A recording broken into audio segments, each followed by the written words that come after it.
Hi viewers, welcome to our channel. ప్రస్తుతం మనతో పాటు ఇమ్మంది రామారావు గారు సీనియర్ జర్నలిస్ట్ ఉన్నారు. వారితో ఒకసారి మాట్లాడదాం. సార్ నమస్కారం సార్. నమస్తే బాబు. సార్, వైసీపీ ఇప్పుడు చాలా వీక్గా ఉంది. 11 మంది గెలవడం మనం చూసాం కదా. అయితే ఇప్పుడు ఇటువంటి టైంలో వైసీపీలో ఉన్న నేతలందరూ కానివ్వండి, లేకుంటే కార్యకర్తలు కానివ్వండి, వీళ్ళందరూ కూడా కాంగ్రెస్ పార్టీలో చేరబోతున్నారన్న వార్తలు రావడం మనం చూసాం. అయితే దీనికి సమాధానంగా ఒక జర్నలిస్ట్ షర్మిల గారిని అడిగితే పిల్ల కాలువ వచ్చి అంతా కూడా సముద్రంలోనే కలవాలి అన్నట్టుగా, అంటే ఖచ్చితంగా వైసీపీలో ఉన్న వాళ్ళందరూ వచ్చి కాంగ్రెస్లోనే చేరుతున్నారు అన్న సంకేతం అయితే ఇచ్చింది. మరి తొందరలో వైసీపీ ఖాళీ అయిపోతుందా, వాళ్ళంతా కూడా కాంగ్రెస్లోకే వెళ్ళబోతున్నారా సార్? మీ ఒపీనియన్ సార్ దీనిపైన? ఆవిడ బాగానే చెప్పిందండి. పిల్ల కాలువలన్నీ సముద్రంలోనే కలవాలని చెప్పింది కరెక్టే. జగన్మోహన్ రెడ్డి కాంగ్రెస్ పార్టీలో కలిసిన తక్షణం అరెస్ట్ అయిపోతాడు. అసలు ఇలాంటి ఆలోచన ఉందన్నా సరే వాళ్ళు బిగించేస్తారు పట్టుకొని.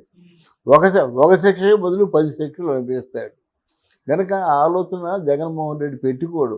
ఎవరితో వచ్చింది వాళ్ళు చెప్తున్నారు అనుకోండి. నా ఆలోచన, నా అనుభవంతో చెప్పాలంటే, ఒకవేళ జగన్మోహన్ రెడ్డి కాంగ్రెస్ పార్టీలో కలిసినట్టయితే మోదీని అమిత్ షా ఎందుకు యాక్సెప్ట్ చేస్తారండి?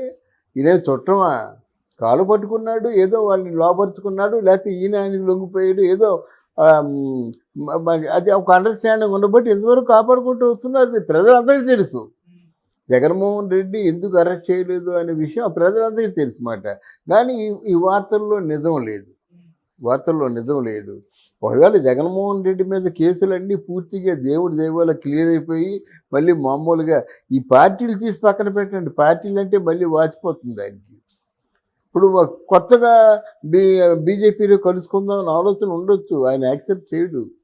బీజేపీలో కలుసుకుందామని ఉన్నట్టయితే ఇక్కడ చంద్రబాబు నాయుడు, అక్కడ నితీష్ కుమార్ ఇద్దరు వెనక్కి వెళ్ళిపోతే ప్రభుత్వం కూలిపోతుంది.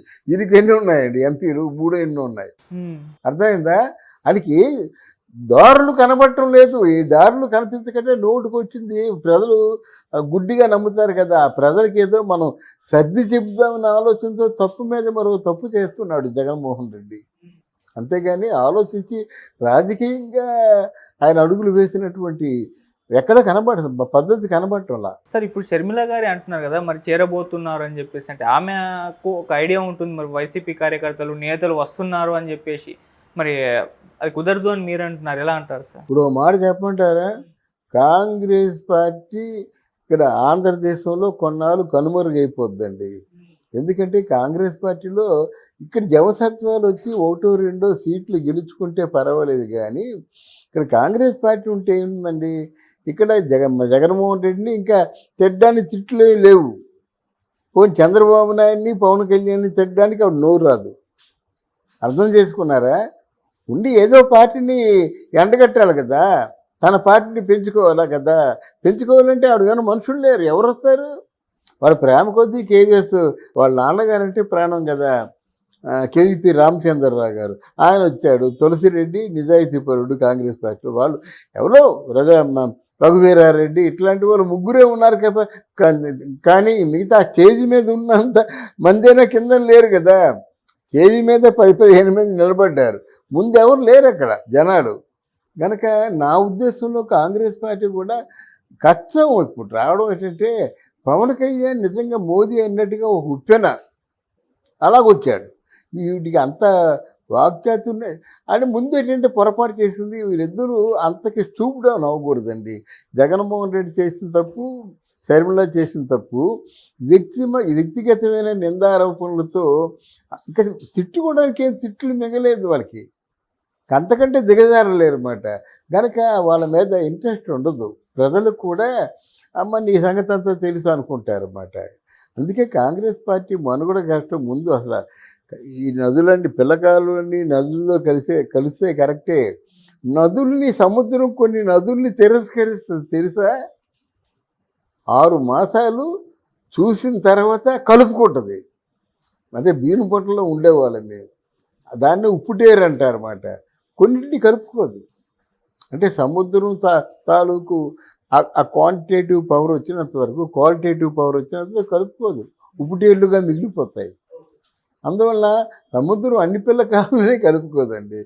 తెలియ మాట్లాడింది. కానీ అసలు ఆవిడ మనుగడే ప్రశ్నార్థకం. నిజంగా చెప్పాలంటే ఆవిడ మాట్లాడాలంటే సబ్జెక్ట్ ఇక్కడ లేదు. చంద్రబాబు నాయుడు తిట్టాలి, జనసేనని తిట్టాలి. జనసేనని తిడితే ఊరుకోరు, ఎంతైనా చేస్తారు. చంద్రబాబు నాయుడిని కూడా తిట్టలేదు. మరి ఇంకెవరున్నారు? ఇంకొక పార్టీ లేదు కదా ఇక్కడ. బీజేపీ పార్టీ అంత ఇంకా ఎస్టాబ్లిష్ అవ్వలేదు, 6 సీట్లే గెలుచుకుంది. ఇదంతరికీ మూల కారణం బీజేపీ పార్టీ కదా. బలమైన నాయకుల్ని మన పార్టీలో ఉంచుకోవాలి. అందులో ఒక భాగమే జనసేనాని పవన్ కళ్యాణ్, అందులో ఒక భాగమే మనకి చిరంజీవి గారు. అంటే స్ట్రాంగ్ పీపుల్ని డెఫినెట్గా వాళ్ళు చాలా మంచి తెలివితేటలతో మంచి ప్లాన్డ్గా ఉన్నారన్నమాట. అందువలన ఈ మాటలతో నేను ఏకీభవించలేను.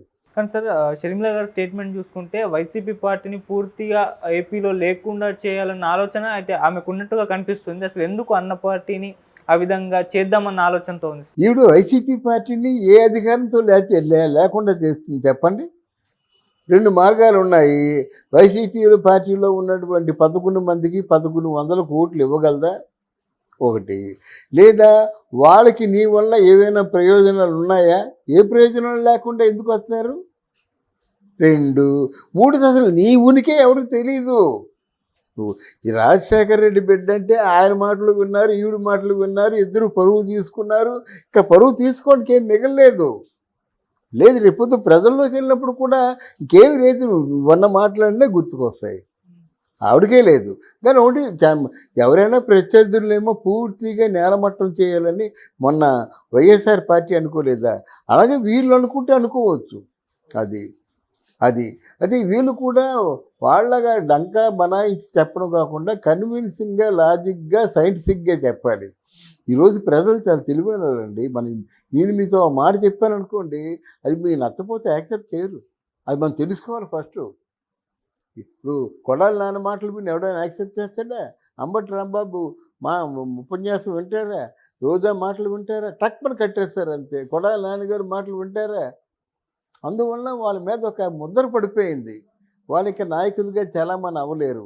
ఇలా బయట ఊరకొక్కల్లాగా, పిచ్చి కుక్కల్లాగా అరుచుకోవడమే తప్ప వాళ్ళ మాటలకు విలువ లేదు. సార్, అసలు ఇప్పుడు షర్మిల గారి నాయకత్వంలో ఉన్న కాంగ్రెస్ పార్టీ వచ్చే ఎలక్షన్స్ నాటికన్నా ఏమన్నా పుంజుకుంటుందా? కాంపిటీషన్ ఏమన్నా ఇస్తుందా? మీ ఒపీనియన్ సార్? అసలు ఎలా పుంజుకుంటుంది అనుకుంటున్నారు మీరు? కాంగ్రెస్ పార్టీ ఏమి చేయగలదు? పోనీ ఎవరితో పొత్తు పెట్టుకుందా కాంగ్రెస్ పార్టీ? కాంగ్రెస్ పార్టీతో జనసేన పొత్తు పెట్టుకోదు కదమ్మా, అంతే కదా. అలా వైసీపీతో జనసేన పొత్తు పెట్టుకోలేదు కదా. ఎవరి ద్వారా ప్రజలకి మంచి పనులు చేయగలుగుతుంది? ఎవరి ద్వారా కాంగ్రెస్ పార్టీని ఆంధ్రదేశంలో ఉన్న ప్రజలు లైక్ చేస్తారు, ఇష్టపడతారు? చెప్పండి. అందువలన నా ఉద్దేశంలో వచ్చే 2029లో మాత్రం కాంగ్రెస్ పార్టీకి ఆంధ్రదేశంలో మనుగడ ఉండదు. దానికి ఒక ప్రాసెస్ ఉంటుందండి. వాళ్ళ కోసం నిర్మాణం సాగిస్తామంటే గవర్నమెంట్లో 16 రూపాయలకు కూడా బిల్లు తీసుకుంటాడు. ఆడు ఆర్ఓ తీసుకుంటాడా? అంటే ఏంటి? దాన్ని ఆర్డర్ మాట. అందువలన నాకు ప్రాసెస్ ఉంటుంది. 500 కోట్లతో నిర్మించేది అంటే ఇలా గవర్నర్లు వస్తారు, ముఖ్యమంత్రులు వస్తారు, పిఎంలు వస్తారు. అందువల్ల వాళ్ళకి ఒక మంచి అందమైనటువంటి నోవేటెల్ లాంటి ఒక 5 స్టార్ హోటల్ లాంటి భవనం నిర్మిస్తామని నాకు నోటు, ప్రపోజల్, రికమెండ్ చేయడం, శాంక్షన్ చేయడం, బిల్లు పాస్ చేయడం. ఎంత బిల్లు పాస్ చేస్తాడో అమౌంట్ అక్కడ ఉంటుంది. గుడ్డిగా ఎవరు చేయరు కదా, అవన్నీ చూపించాలిగా. అయితే ఒకటి ఇంకో మాట చెప్తాను నేను. ఈ తలకాయ నొప్పులు ఎలాగున్నా సరే చంద్రబాబుకు ఉన్నటువంటి మేధస్సుకి రేపొద్దున ఫారెన్ నుంచి ఎవరైనా ఫారెన్ డెలిగేట్స్ వచ్చినా, ఫారెన్ ట్రేడ్ వర్గాల అంటే లెజెండరీస్ ఉంటారు కొంతమంది, వాళ్ళు వచ్చినా సరే అందులో పెట్టి మాట్లాడితే ప్రతి ఇష్యూ కూడా ఓవర్ సక్సెస్ అవుతుంది మరి, మామూలుగా కాదు. ఎందుకంటే సముద్రం కనిపిస్తుంది, కిరటలో కనిపిస్తుంది, చల్లని గాలి, అక్కడ వాతావరణం చూస్తే జారిపోతుంటారు అన్నమాట. ఫారెన్లో కూడా లేనటువంటి విధంగా ఉంది.